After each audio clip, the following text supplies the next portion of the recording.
ni la energía, ni el entusiasmo, ni las buenas intenciones son el reemplazo para la oración. Hola, ¿qué tal? Mi nombre es Irving Ravelo. Desde nuestros estudios en Memphis, Tennessee, Estados Unidos, le damos la cordial bienvenida a El Amor que Vale.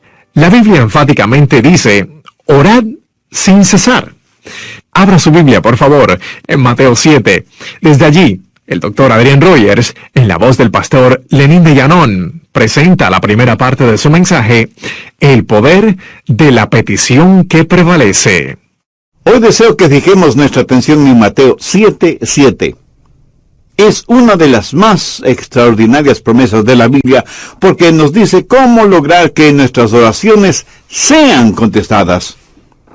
Llegará el tiempo, y a lo mejor ya está aquí, cuando lo más importante para usted y para mí sobre esta tierra será el que Dios conteste nuestras oraciones. Si usted no puede creer estas palabras de Jesús, tampoco tiene el derecho de creer que es salvo, porque la misma Biblia que promete salvación promete que nuestras oraciones serán contestadas.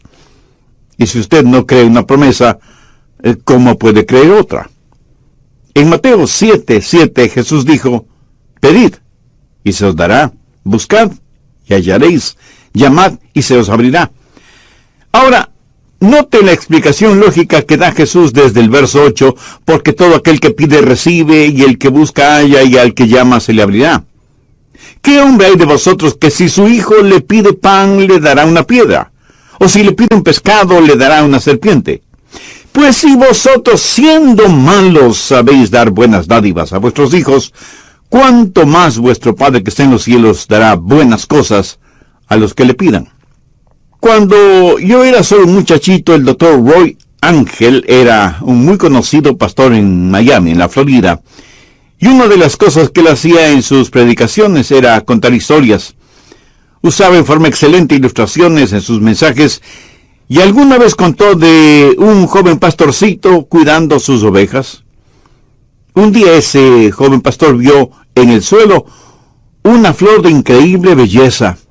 Se arrodilló para mirar más de cerca esa flor y le fascinó tanto que con sumo cuidado la sacó con raíz y todo del suelo y poniéndose de pie y teniendo la flor en la palma de sus manos, la contempló más de cerca. Cuando así lo hizo, una montaña cercana pareció que se abrió por la misma mitad. Unas enormes puertas se abrieron de par en par en la montaña y los brillantes rayos del sol iluminaron toda clase de tesoros en esa montaña abierta. El pastorcito jamás había visto nada semejante, así que, dejando la flor en el suelo, fue hacia ese tesoro y comenzó a recoger en su manto rubíes, diamantes, esmeraldas, zafiros, perlas, oro y plata. Su manto estaba repleto de ese tesoro. Él no era más que un pobre pastor, pero ahora iba a ser un rico pastor. Y con ese fabuloso tesoro comenzó a bajar la montaña, cuando escuchó una voz que le decía, no te olvides de lo mejor. Y él, mirando a su alrededor, se preguntó, ¿qué puede haber algo mejor de lo que ya tengo? Y siguió su marcha, pero escuchó nuevamente la voz, no te olvides de lo mejor. Esta vez no hace ningún caso a la voz y corriendo más que caminando, desciende de la montaña.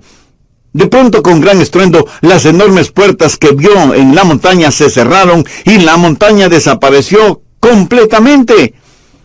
Y el momento que la montaña desapareció, también desapareció el fabuloso tesoro que creía tener en su manto. Y volvió a escuchar la voz que le dijo, lo mejor era la flor, porque la flor era la llave para abrir la montaña, y tú dejaste esa flor allá en el suelo, en la montaña. Por supuesto, es solo una ilustración, un cuento, una fábula, una parábola. Usted llámela como quiera llamarla, pero escuche, lo mejor, la llave para abrir todos los tesoros del cielo es la oración. No se olvide de lo mejor. Jesús dijo, pedid y se os dará, buscad y hallaréis, llamad y se os abrirá. Jesús dice que si pedimos y buscamos y llamamos, se nos dará, hallaremos y se nos abrirá. Por lo tanto, no hay sustituto para la oración. Si usted pierde una pierna o un brazo, en la actualidad los puede reemplazar con una pierna o brazo artificial. Hoy por hoy hay sustitutos para la comunicación. Si el teléfono regular falla, hay teléfonos celulares, inalámbricos, emails, Facebook, Twitter, Internet y quién sabe qué otras cosas más nos depara el futuro. Pero la verdad es que no hay sustitutos para la comunicación. Y ya no es cosa de ciencia ficción que un día de estos los clones sustituirán a los seres humanos. Y sin embargo no hay sustituto para la oración. Ni la elocuencia, ni el intelecto, ni la energía, ni el entusiasmo, ni las buenas intenciones son reemplazo para la oración. Yo creo que el más grande recurso del mundo aún no utilizado es la oración. Se estudia para ver cómo se puede aprovechar la tremenda energía que hay en los relámpagos o en las inmensas olas del océano, o cómo aprovechar más eficientemente la energía solar. Pero la más grande fuente de energía, aún totalmente desconocida por los seres humanos, es la oración ferviente. Y somos unos necios que estamos ignorando esa energía. ¿Por qué la pobreza de muchos cristianos? ¿Por qué la falta de poder en la vida de muchos creyentes? Una sola respuesta: vidas sin oración. Si algún fracaso tenemos en nuestra vida, es el fracaso en nuestra vida de oración. No tendríamos pecados en nuestras vidas que la oración ferviente no hubiera podido ayudar a evitarlos. No hay ninguna necesidad mayor en nuestra vida que desarrollar una vida de oración. Y alguien seguramente me preguntará: Pastor, ¿por qué Dios quiere que oremos? Usted mismo ya nos ha enseñado que el Padre conoce todas nuestras necesidades, aún antes de que nosotros las mencionemos. ¿Por qué pedirle a Dios que haga lo que Él ya ha determinado hacer? Mi amigo, esas son muy buenas preguntas. ¿Por qué? ¿Por qué debemos orar? Escúcheme, cuando oramos, no oramos para informarle a Dios de ciertas cosas. Él las sabe. Tampoco oramos para darle instrucciones a Dios. Cuando oramos, estamos invitando a Dios a conversar con nosotros. ¿Qué quiero decir con esto? Verá, Dios quiere hacer realidad ciertas cosas en nosotros. Y quiere hacer ciertas cosas por medio de nosotros. Y quiere hacer esas cosas si es que nosotros se las pedimos en oración. ¿Por qué Dios nos pide que oremos? Primero, por un factor de compañerismo. Juan 15:7. Si permanecéis en mí y mis palabras permanecen en vosotros, pedid todo lo que queréis y os será hecho. ¿Qué es lo que Dios quiere que hagamos? ¿Dios simplemente quiere darnos cosas? ¿O quiere Dios tener comunión, compañerismo con nosotros? Dios quiere que tengamos comunión con Él. Por lo tanto, Dios dice que oremos porque por medio de la oración permanecemos en Él y Él en nosotros. Dios puede estar sin nosotros, pero nosotros no podemos estar sin Dios. Cuando usted ora y Dios contesta, usted habita en Él y Él en usted. Somos colaboradores de Dios. Pablo en 2 de Corintios 6:1 dice: así pues nosotros como colaboradores suyos. ¿Lo ve? Hay este factor de la comunión, del compañerismo, de la amistad. Segundo, el factor del desarrollo. No hay nada que pueda ayudarle a crecer como cristiano que la oración. Cuando permanece en el Señor Jesucristo y Él permanece en usted, crecerá espiritualmente en la misma proporción que la que ora. ¿Alguna vez se ha preguntado por qué Dios no contesta sus oraciones inmediatamente? Sencillamente porque Él quiere que usted crezca un poquito más cada día. José es un joven que está tratando de tener una cita con Rosita, así que le invita para que salgan juntos. Ella lo mira unos instantes y piensa: no tiene buenos modales, no es gentil, tiene mal aliento, no se viste adecuadamente, tiene las uñas sucias y sus zapatos están viejos y sucios. Así que Rosita le dice a José: no puedo salir contigo, estoy muy ocupada. Y entonces él piensa, ¿por qué no querrás salir conmigo? ¿Qué podrá hacer? Más tarde le pregunta a un buen amigo suyo, Raúl, quise tener una cita con Rosita, pero ella prácticamente me rechazó. ¿Tienes tú una idea de por qué?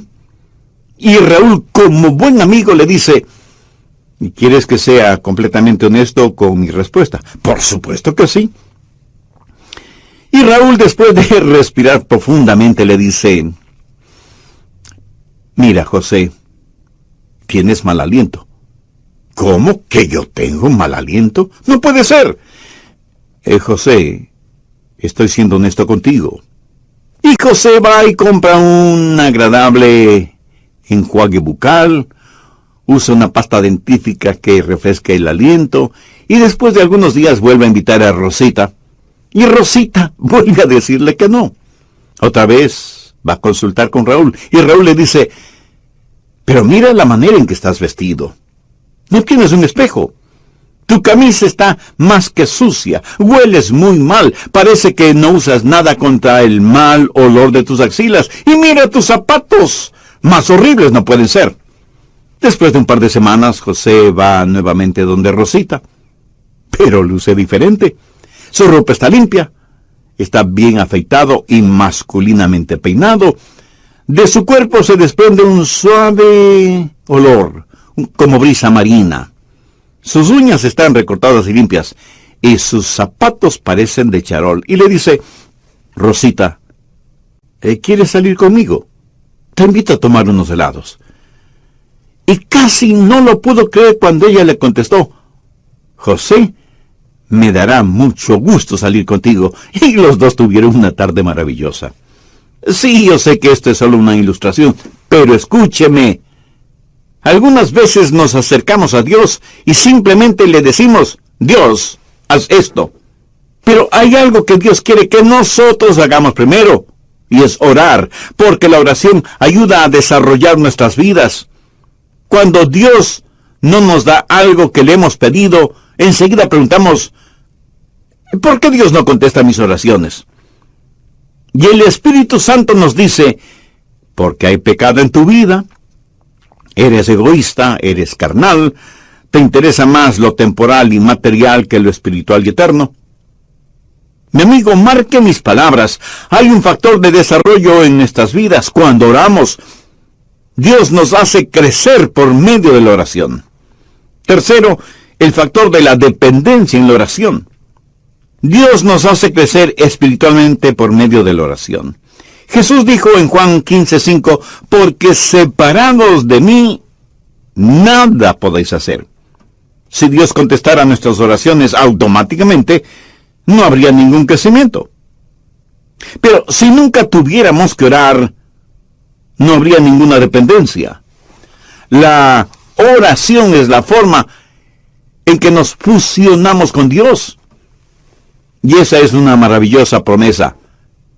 Pedir, buscad, llamad. Pero no solo una promesa que reclamar, sino un proceso a seguir. ¿Alguna vez ha puesto atención a los verbos en este versículo? Pedir, buscar, llamar. Eso es un proceso que va creciendo en intensidad. Pedir para recibir, buscar para encontrar, llamar para que se nos abra. Así, este versículo es una promesa y un proceso. La promesa de que Dios nos escuchará. Enfoquemos este punto. Usted se acerca a Dios y le pide algo. ¿Sabía que el más grande problema en la oración no es la oración no contestada, sino la oración no verbalizada? Muchos ni siquiera llegamos a pedir. Santiago 4:3 dice, pedís y no recibís, porque pedís mal. Pero la oración no verbalizada no solo es una tragedia, sino que es un pecado. El profeta Samuel dijo, lejos sea de mí que peque contra Jehová, cesando de rogar por vosotros. Una y otra vez la Biblia no solo nos invita a orar, sino que nos ordena orar. Busque Lucas 18:1. También les refirió Jesús una parábola sobre la necesidad de orar siempre y no desmayar. Y en Marcos 14:38, Jesús les dijo a los discípulos: velad y orad para que no entréis en tentación. Escúcheme, cada vez que pecamos es porque hemos fracasado en orar como debíamos hacerlo. Y Pablo dice que no debemos estar afanosos por nada, sino que debemos dar gracias por todo. Y que con oración y ruego debemos hacer conocer nuestras peticiones a Dios. La razón por la que estamos tan llenos de preocupaciones y ansiedades es porque no hemos aprendido a orar.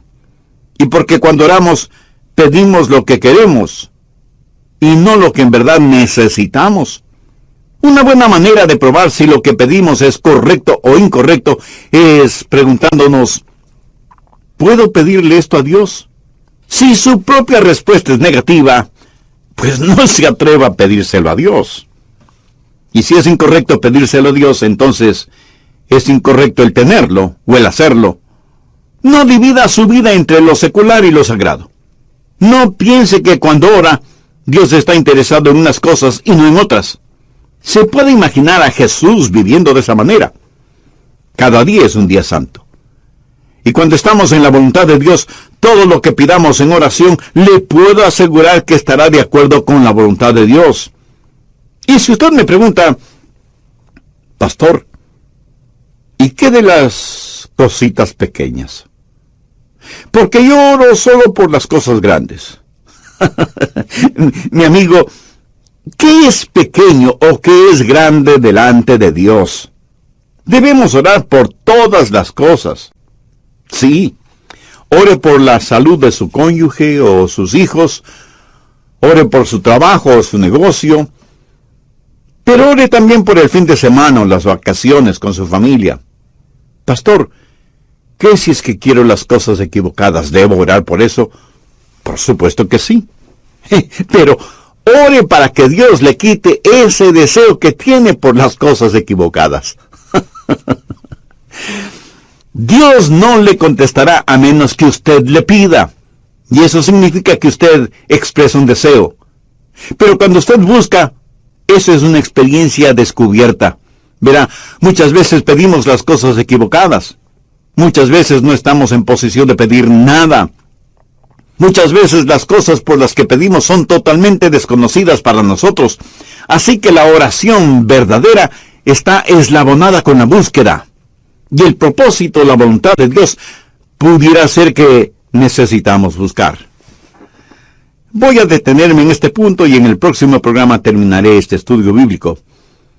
¿Ha orado alguna vez pidiendo salvación? ¿Ha buscado a Jesús, el único camino al Padre? ¿Ha llamado o invocado o ha hecho una decisión espiritual por Cristo? Si no ha hecho ninguna de estas cosas, le invito a hacer esa decisión ahora mismo. Yo voy a orar una corta oración para que le sirva de guía.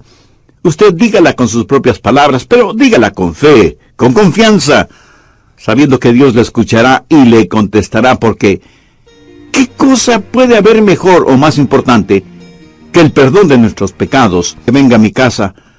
Tengo necesidad de que ore conmigo por algo muy importante. Así que fui a su casa y ella me dijo: pastor, mi hijo es un borracho. Y a su esposa, mi nuera, le diagnosticaron cáncer. Le he pedido a mi hijo que venga para que usted ore por nosotros. Y ahí estábamos los tres, el hijo, la madre y yo, el pastor. Nos arrodillamos para orar. Ella oró, yo oré, y el hijo, un hombre de tal vez unos 35 años, me dijo: pastor, usted no está orando. Yo pensé que había orado en voz muy baja, y por eso él no me había escuchado. Volví a orar, elevando el tono de mi voz, y sin embargo, él me dijo: pastor, por favor, ore. Eso me incomodó en cierta forma, pero oré un poco más. Cuando abrí los ojos, la mamá ya no estaba con nosotros. Solamente estábamos él y yo. De pronto escuché ruidos en otro cuarto, y fui hasta allá, y encontré a la mamá de él totalmente extendida en el suelo con los brazos en cruz, orando intensamente, y escuché su oración. Era como si ella en su oración estuviera abriendo las puertas del cielo, llegando hasta el trono de Dios y ahí depositar la angustia de su corazón. Le escuché hacerle acuerdo a Dios de sus promesas, derramando su alma en favor de su hijo. Y me di cuenta de algo. Ese hombre durante su niñez y su juventud seguramente vio muchas veces orar a su madre de esa manera, orando intensamente, y por eso me dijo: Pastor, usted no está orando. Ese día aprendí una importante lección acerca de la oración, lo que significa acercarse al trono de Dios en oración. Y eso, mi amigo, no solo es una oración que pide, sino una oración que busca. Pero no solo debemos pedir y buscar, sino que, como Jesús lo dijo, debemos llamar. Y con esa acción estamos expresando una determinación. El llamar significa que no nos detendremos hasta que obtengamos aquello que le pedimos a Dios, o hasta cuando Dios nos diga no. Veamos Lucas 11 por un momento, desde el verso 5. Les dijo también: ¿quién de vosotros que tenga un amigo va a él a medianoche y le dice: amigo, préstame 3 panes, porque un amigo mío ha venido a mí de viaje, y no tengo que ponerle delante? Y aquel respondiendo desde adentro le dice: no me molestes, la puerta ahí está cerrada, y mis niños están conmigo en cama, no puedo levantarme y dártelos.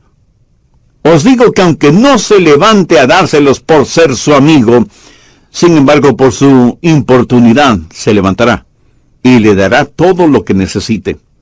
Esa es la parábola. Ahora mire los versos 9 y 10. Y yo os digo: pedid, y se os dará; buscad, y hallaréis; llamad, y se os abrirá. Porque todo aquel que pide, recibe; y el que busca, halla; y al que llama, se le abrirá.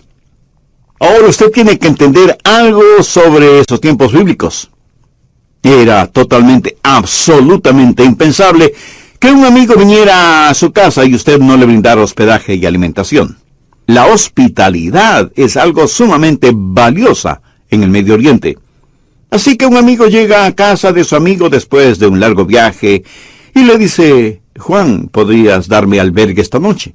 Y el anfitrión le dice: qué gusto de verte, mi amigo. Por supuesto que puedes quedarte aquí. Siempre eres bienvenido. Pasa, pasa. Mi esposa te preparará algo para comer. Pero la esposa, en voz baja, le dice: pero no tenemos nada que ofrecerle para comer. Y él asimismo en voz baja le dice: no te preocupes, querida, salgo de inmediato a conseguir algo. Y va donde su buen vecino Pedro, aunque ya casi es la medianoche. Golpea varias veces la puerta de la casa de Pedro, hasta que finalmente una voz bastante malhumorada dice: ¿quién es y qué quiere? Pedro, soy Juan, y necesito que me prestes unos pocos panes. Por favor, no me molestes, ¿no sabes qué hora es? Pedro, necesito tu ayuda. Te digo que no me molestes. Ya estoy en la cama con mis hijos. Hagamos un paréntesis. Las casas en esos tiempos eran diferentes a nuestras casas en la actualidad. Por lo general, la parte de abajo, la que para nosotros sería el primer piso, era en verdad un establo. Por la noche ahí ponían a todos los animales para que el calor del cuerpo de todos esos animales abrigara la casa. Una especie de calefacción animal natural. Las familias vivían encima de ese establo y el espacio no era demasiado grande, por lo que todos dormían en un solo cuarto. Y cuando alguien se despertaba y se levantaba, pues despertaba todo el mundo. Y las cerraduras en esos tiempos eran muy complicadas. No era cuestión sencillamente de utilizar la llave.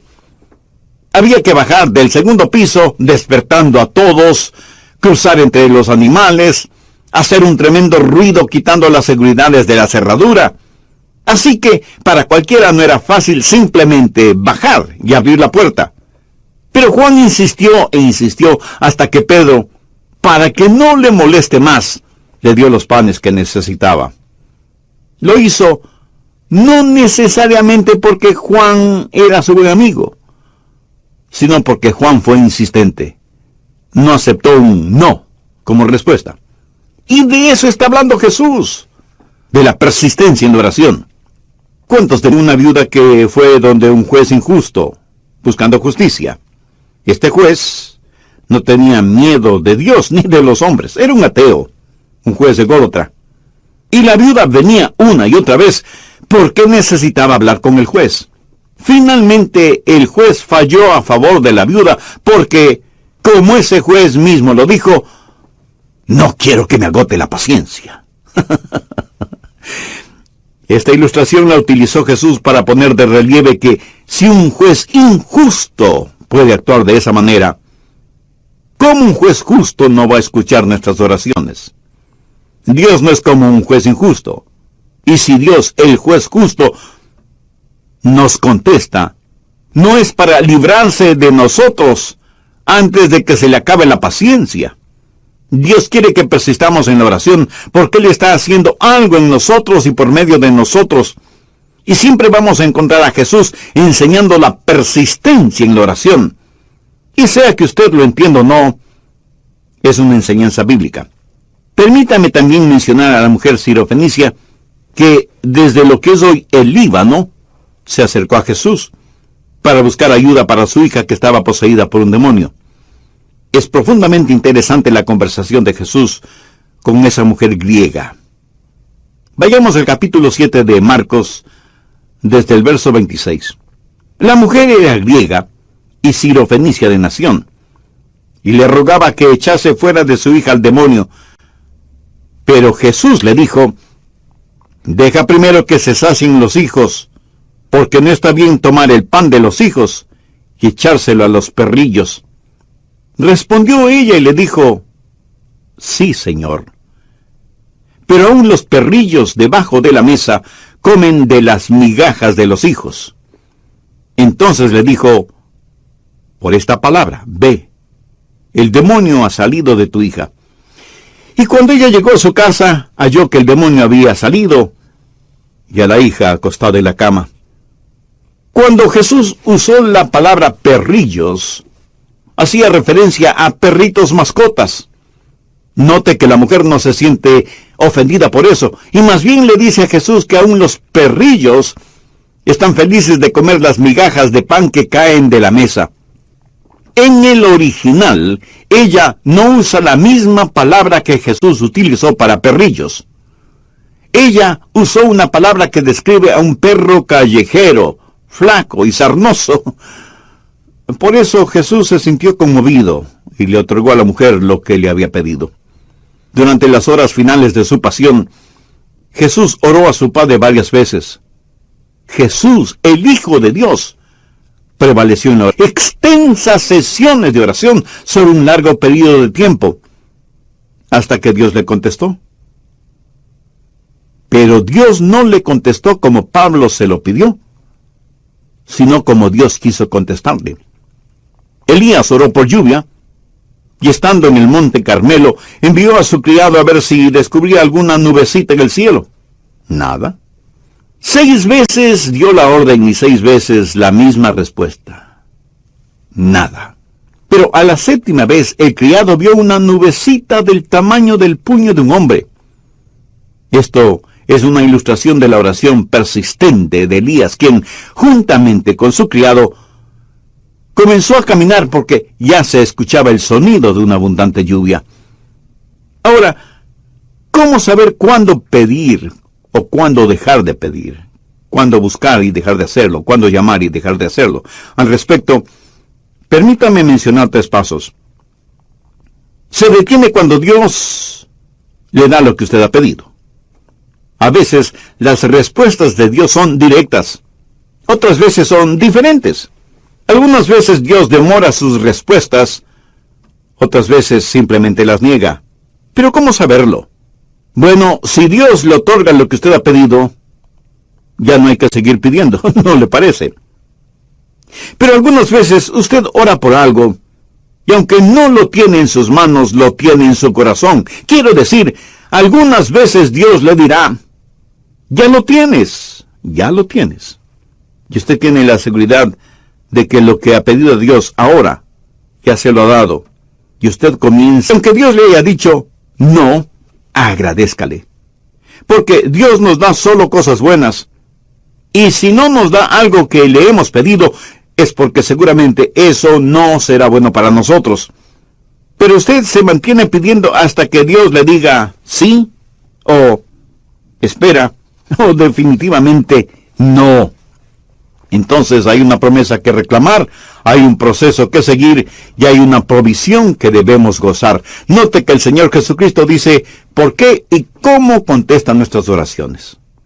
Volvamos a Mateo 7, desde el verso 9, y veamos cómo el Señor ilustra esto. Jesús hace la pregunta: ¿qué hombre hay de vosotros que si su hijo le pide pan, le dará una piedra? ¿O si le pide un pescado, le dará una serpiente? Pues si vosotros, siendo malos, sabéis dar buenas dádivas a vuestros hijos, ¿cuánto más vuestro Padre que está en los cielos dará buenas cosas a los que le pidan? Ahora, ¿cómo sé que Dios va a contestar la oración? Pues note lo que Jesús está diciendo. Es algo razonable y que va de acuerdo a nuestra naturaleza humana. Tome un hombre que no ha sido salvado, un hombre que no conoce a Dios. Si sus hijos le piden comida, no les dará comida. Jesús dice que si nosotros, siendo malos, sabemos dar cosas buenas a nuestros hijos, ¿cuánto más nuestro Padre Celestial no nos dará cosas buenas si es que le pedimos? ¿Por qué sus oraciones serán contestadas? Pues porque Dios es bueno. Sabe eso con certeza en su corazón, en su mente. Dios es bueno. Dios se deleita en contestar sus oraciones. Dios quiere contestar sus oraciones porque nuestro Dios es un buen Dios. Pero Dios no solamente que es bueno, sino que además es sabio. Si usted le pide pan, tenga la seguridad de que no le dará una piedra. Pequeñas rocas que por su color y su textura parecen pequeños panes. Si usted le pide a Dios pan, Él le dará pan. No una roca que parece.